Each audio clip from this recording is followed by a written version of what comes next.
धरती पर चढ़कर नबी के दीन का झंडा गाड़ गए।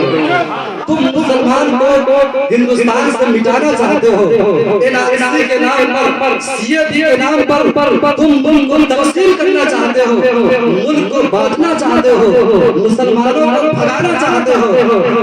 उस मोदी से कह दीजिए, उस मोदी से कह दीजिए कि हम किसी मुल्क में पैदा, ये कहता है कि फिर वापस नहीं देंगे।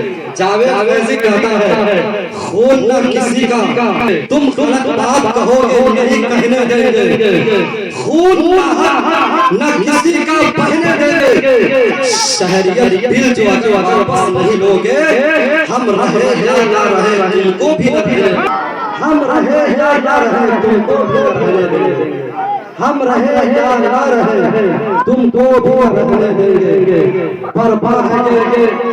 बर्पा जो क़यामत है खबर है कि नहीं है, दज्जाली हुकूमत है खबर है कि नहीं है, लाकर के जो कहता है हर रोज नया बिल, अबे कुत्तों की ये आदत है खबर है कि नहीं है।